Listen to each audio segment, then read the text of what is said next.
भारत में जन्म कुंडली की तरह हर किसी की जीन कुंडली भी बनेगी। बनारस हिंदू यूनिवर्सिटी में इसको लेकर पहल भी शुरू हो गई है।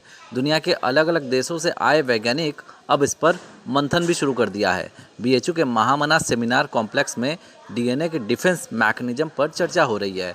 इसमें उत्तरी अमेरिका, दक्षिणी अमेरिका, यूरोप और एशिया के कई देशों के 25 वैज्ञानिक शामिल हैं। इसके अलावा भारत के 17 संस्थानों के 27 टॉप डीएनए साइंटिस्ट भी इसमें शामिल हैं। बीएचयू के जीन वैज्ञानिक प्रोफेसर ज्ञानेश्वर चौबे ने बताया कि देश में जीन कुंडली के जरिए भविष्य में होने वाले रोगों का पता पहले से ही लगाया जा सकता है। इसके अलावा जीन कुंडली के जरिए उसके हिसाब से मेडिसिन भी तैयार कर लोगों को उनके बीमारियों के हिसाब से दवा देकर उन्हें जल्दी फ़ायदा भी पहुँचाया जा सकता है।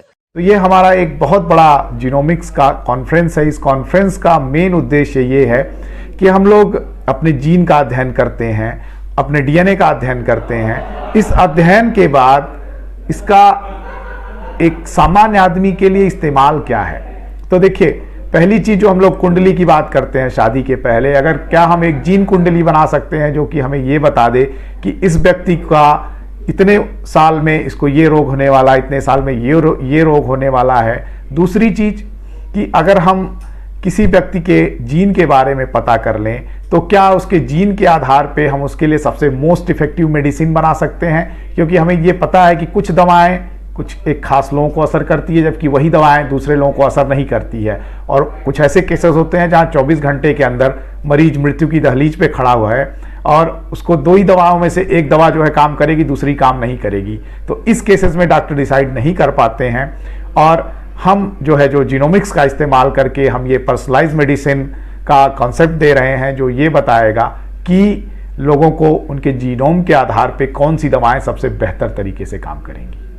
तो जो ये आपने बात कही कि जीन कुंडली भी बनाई जाएगी, इस पर भी ये मंथन होगा जो जिस वर्ष से वैज्ञानिक आएंगे लोग आएंगे। जी और ये भारत के लिए बहुत ही ज़्यादा ज़रूरी है क्योंकि हम इंडोगेमी एक मैरिज प्रैक्टिस होती है जिसमें हम लोग विद इन कास्ट मैरिजेज होती है, कास्ट के बाहर शादियां नहीं होती हैं। तो क्या होता है कि रिसेसिव डिजीजेस बहुत ज़्यादा हमारे बहुत सारे कास्ट ग्रुप्स में हैं। एक ही कास्ट ग्रुप में हमारे बहुत सारे ऐसे रोग मिलेंगे जो उस कास्ट ग्रुप में ही यूनिक हैं और किसी दूसरे कास्ट ग्रुप में नहीं है।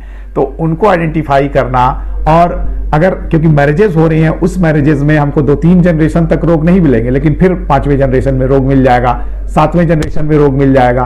तो उसी को अवॉइड करने के लिए अगर दो लोगों का अलायंस हो रहा है, दो लोगों की शादियां हो रही हैं, तो उनके डीएनए को कंपेयर करके ये देखा जा सकता है कि वो लोग अगर शादी करते हैं तो जो बच्चे होंगे वो बच्चे रोगग्रस्त होंगे या रोग से फ्री होंगे।